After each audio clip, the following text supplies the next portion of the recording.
Hola, bienvenidos, welcome. This is the second lesson. Remember, before you start this lesson, you should have already practiced the first lesson, do the listening exercises as well, and not only reading this. I will tell you this over and over during the first lessons, but remember, at first, it is not about how many different grammar structures you know, but how well can you use them. And once you know a grammar structure, you can learn a lot of vocabulary to talk about your life, your reality, the things you like, you do, you are, etc. Okay, so moving forward, this lesson includes identifying the gender and number of Spanish nouns and adjectives, the definite and indefinite articles, and indicating possession in Spanish by using the definite articles. Okay, the first topic is genders of nouns and adjectives. Let's compare these phrases. Un gato pequeño versus una gata pequeña. Both in English mean a small cat, right? There's no difference. But in Spanish, if you pay attention to the endings, they are different, right? Here it ends in O. Un gato pequeño, gata pequeña. Now, this is because gato, it means cat, but it means a male cat, right? And because this word, the noun, is male, the words that we will use to describe this cat will also need to be male, which is very different from English because you wouldn't change it, right? You would just say big or black or small. You wouldn't change the endings, but in Spanish we do, right? So gato is masculine, therefore the adjective that we use needs to be masculine as well. And not only that, but this word, which is an article, an indefinite article that we'll talk about later. We'll study each of these individually later, but I just wanted you to notice why this is important. You need to know the gender of the word that you're saying because that will change not only that individual word, but the words around them, right? So the noun, the adjective, and the article. Here, for example, gata is a feminine word, so the adjective changes its ending to the feminine version of this adjective, and the article as well, right? It's not un anymore, it's una. And in English, that doesn't change. So let's start with the genders of nouns and adjectives. I'll give you two examples. This is el libro, the book. It's a masculine noun. And this is la pluma, the pen, which is a feminine word. If we look at these two things, el libro, la pluma, there's nothing that if we observe makes us go, oh, of course this is feminine and this is masculine, right? A lot of times, because we're not studying linguistics and we're not studying the origin of the words, let's just learn, okay, this object in Spanish is feminine, right? And this object in Spanish is masculine. Now, luckily, there are rules that will help us in most situations. Not every single time, but in most situations, these are the endings that will tell us the gender of the word. It can be a noun or an adjective, right? Now, if you have studied this before or you want to read about genders in Spanish, you will see that sources, books, and videos will tell you, well, masculine words usually end in o, ma, r, or a whole lot of different endings. Same for the feminine and the either. In this video, I chose the ones that I consider the most frequent ones because I don't want you to get overwhelmed by learning 10 different endings here and 10 here when there are still exceptions. So generally, these should suffice. They should be enough. Let's start with the nouns that are masculine. Now, a lot of them will end in O, such as niño, which means boy, and número, which means number.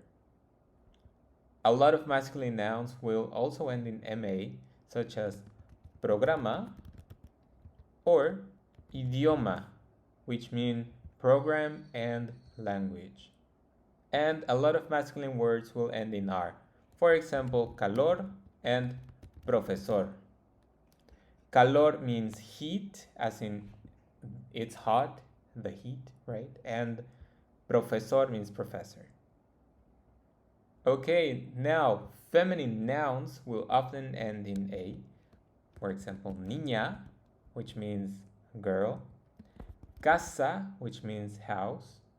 They will often end in sion or sion. The pronunciation is the same, but the spelling changes. For example, televisión and canción, which means song. So TV and song. And they will also often end in dad. Por ejemplo, ciudad, ansiedad, actividad. See? City, anxiety, and activity. Now, there's also another rule that you can study by yourself, which is a lot of ty ending words in English are dad in Spanish. City, ciudad, anxiety, ansiedad, and activity, actividad. Okay, now if we look at the first word that I wrote here, niño versus niña, we can see that, well, we just need to change the ending and the word becomes masculine or feminine. Like in the example above, gato was masculine and gata was feminine, right? There are some words that luckily we don't have to change. Some of them are the words that end in ista, for example, turista, which means tourist. Turista could refer to either to a male tourist or a female tourist. We also have activista, which means activist. It could again mean male activist or female activist, and the ending wouldn't change. And then we also have dentista, right? Dentista, because it ends in ISTA, it could be referring to a male dentist or to a female dentist. So how would we know if someone wants to refer specifically to a male or a female tourist, activist, or dentist? Well, normally the words that are around these words, like we saw in the cat example above, will change. Next, we have the nouns that end in E. Por ejemplo, estudiante, student, could be a male student or a female student. Paciente, which could be a male patient or a female patient. And then we're left with al, but it's normally used for adjectives, so we'll talk about it in a minute. But now, let's look at the chart we have created so far, right? We know that nouns can be masculine, feminine, and sometimes refer to either without changing the word. Sometimes it will be obvious, well, niño is boy, of course it's masculine, and niña is girl, so of course it's feminine. And sometimes it is more abstract. For example, número, number, is masculine in Spanish, and casa, house, is feminine in Spanish. Luckily, if we don't understand why it should be like this, just remember that normally words that end in o, ma, and r are masculine, these endings feminine, and these endings could be either. Okay? Now let's move on to the adjectives. Now, if you remember the example of the cat that we talked about earlier, the adjectives also change in Spanish, right? Some adjectives, they have the masculine form and the feminine form. The example was a small cat, a small male cat, and a small female cat. And not only the noun changed, but also the adjective, right? So small in English doesn't change. You could use it for masculine or feminine, for example, a male cat and a female cat. But in Spanish, if the adjective has different forms for the masculine and feminine version, then it should match the gender of the noun. So here are some examples, and luckily the rules are still the same, right? Adjectives that end in O will be masculine. For example, alto, which means tall. If we change the ending of alto to alta, then that's tall as well, but feminine. So a tall cat, a tall male cat, we would say un gato alto, alto. But a tall female cat would be alta, una gata alta. A lot of adjectives follow this rule, right? You just have to change the ending. Introvertido, the feminine version would be introvertida. And lucky us, right? Because most adjectives will follow these rules. If it ends in O, it's masculine. If it ends in A, it's feminine. There are other examples of endings. For example, R, regular, which means regular, is a masculine noun, but it still follows the rules, right? If it ends in R, it's masculine. And then we have adjectives that could be either masculine or feminine, right? Without changing the adjective itself. They follow the rules as well. Some of them end in ista, for example, realista, which means realistic, optimista, which means optimistic. A lot of them will also end in e, por ejemplo, responsable, which means responsible, and inteligente, which means intelligent or smart. And then we also have a lot of AL ending adjectives that there's a video I made about this, which is one of the vocabulary hacks. If you speak English, there are a lot of words that you already know in Spanish, and you just need to change the intonation or pronunciation or a couple things, and you will have the Spanish version. For example, tradicional, which means traditional, normal, which means normal, and especial, which means special. So this is a chart. Please remember the endings, right? Remember these endings. Books will tell you that there are a lot of endings that will tell you if a word is masculine or feminine, but try just learning the ones that are on this chart. O, MA, and R are masculine, both for nouns and adjectives. A, CION, and DAD are feminine, both for nouns and adjectives. And ISTA, E, and AL could be either, both for nouns and adjectives. Now, if you remember the example of the cat, there was also something different, right? We in Spanish we say a cat small. So even though in English you say a small cat, we say the noun first normally, right? Un gato pequeño, a cat small. So that's a general rule. As a general rule, we add adjectives after the noun. So una casa, and then after casa we will add azul, which would literally translate as a house blue, but of course it means a blue house. And now ejercicio rápido. Try to guess. Are these nouns and adjectives masculine or feminine? Write M or F, and if you think one of them can refer to both, write this, M or F, right? Write it here. Pause the video and I'll start with the answers now. The ones that are masculine are empleado, actor, and problema. The ones that are feminine are nacionalidad, amiga, comunicación, y pasión.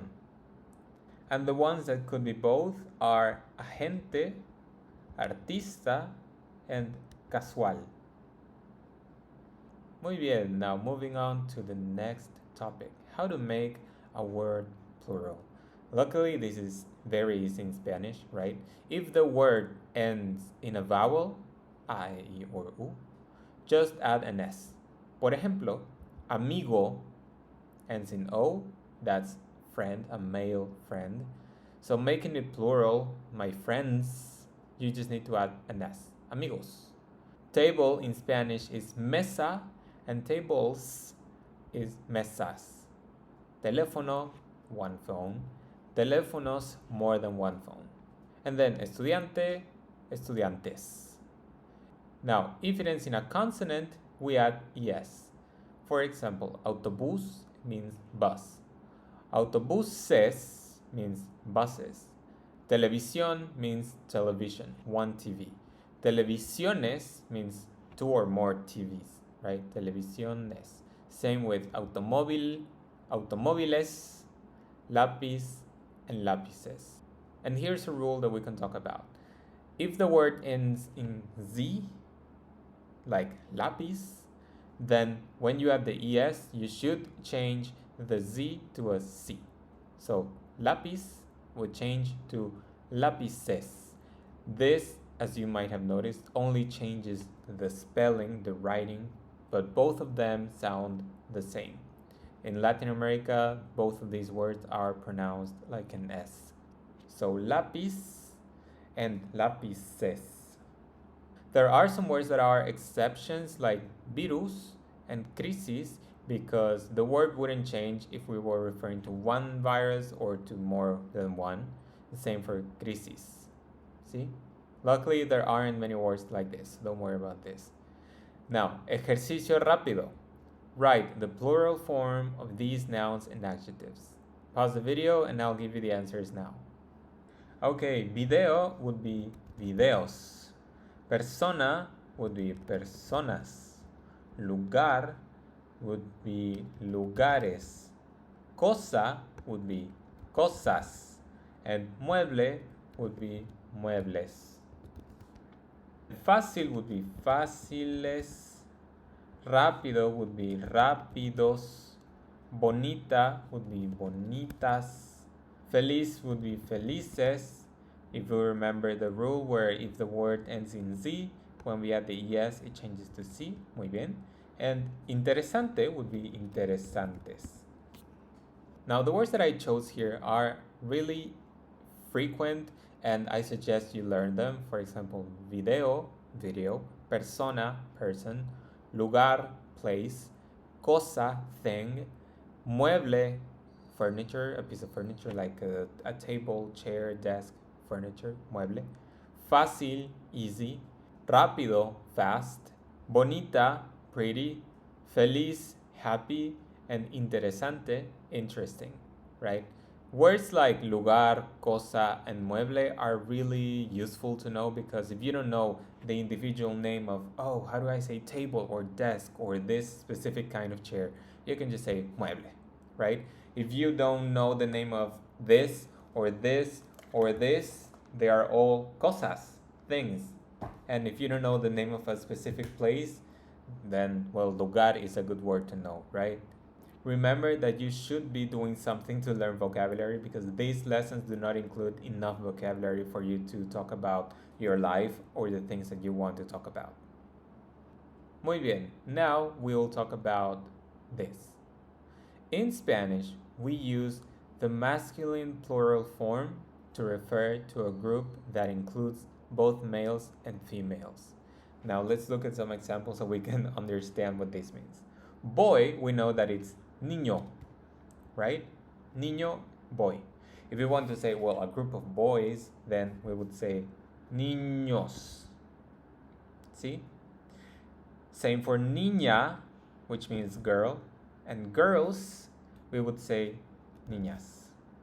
In Spanish, there's a way in which we can avoid repeating boys and girls. Instead of saying niños y niñas, we would just use this, the masculine plural form, to refer to both if it's a mixed group. So boys and girls could just be niños, right? So niños means boys, only boys, and it can also mean boys and girls. Of course, the context will give us enough clues to know who someone is referring to. Now try it yourself with the word passenger. Pause the video and I will give you the answers now. A masculine passenger or a male passenger would be pasajero. A feminine or female passenger would be pasajera. A group of male passengers would be pasajeros. And a group of female passengers would be pasajeras. Now, a group of mixed male and female passengers would be, yes, pasajeros, because we use the masculine plural form to talk about not only exclusively all male passengers, but also mixed, like here, male and female passengers would be pasajeros. Muy bien, moving on to the next topic.